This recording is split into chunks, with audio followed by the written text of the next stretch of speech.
ഞങ്ങളുടെ ഭാഗ്യം കൊണ്ട് പന്നിയുടെ വായിൽ നിന്ന് കിട്ടിയ ചോളമെന്ന് വേണമെങ്കിൽ പറയാം കേട്ടോ. നമ്മുടെ അടുത്തടുത്തുള്ള ഒരു 5-6 പറമ്പുകളിൽ കൂടെ പന്നി ഇങ്ങനെ ഓരോ പറമ്പിൽ കൂടെ കയറി അവിടുത്തെ കപ്പ ചേമ്പ് പന്നിക്ക് എന്തൊക്കെ തിന്നാൻ പറ്റുമോ അതൊക്കെ തിന്ന് അവസാനം എത്തിയത് നമ്മുടെ പറമ്പിലായിരുന്നേ. ഇവിടെ മധുരക്കിഴങ്ങ് ഉണ്ടായിരുന്നു, അത് കുത്തി തിന്നേക്കുന്നത് ഞാൻ കണ്ടിട്ടുണ്ടായിരുന്നു കേട്ടോ.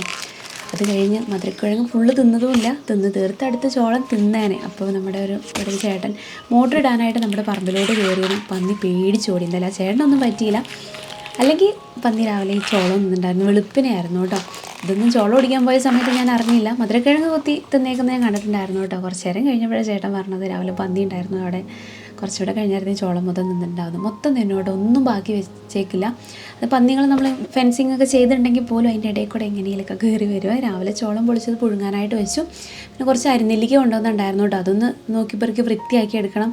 അതിൽ കുറച്ച് പഴുത്ത അരിനെല്ലിക്ക, അതുപോലെ ഇല കൊഴിഞ്ഞ് അങ്ങനെയൊക്കെ ഉണ്ടാവും. അതൊക്കെ ഒന്ന് മാറ്റി വൃത്തിയാക്കിയാൽ മതി. പിന്നെ നമ്മളോട് ഒരുപാട് പേര് ചോദിക്കലുണ്ട് അരിനെല്ലിക്ക പച്ചയായിട്ട് അയച്ചു തരാമോ എന്നൊക്കെ ഉള്ളത്.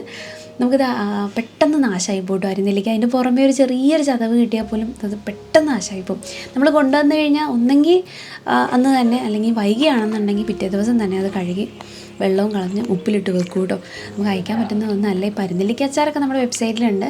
അരിനെല്ലിക്ക ഉപ്പിലിട്ടാനായിട്ട് കാന്താരി ഈ ഒരു സമയത്ത് ഇല്ലാത്തതുകൊണ്ട് അരിനെല്ലിക്ക ഉപ്പിലിട്ടതില്ല കേട്ടോ. അരിനെല്ലിക്ക അച്ചാറുണ്ടേ.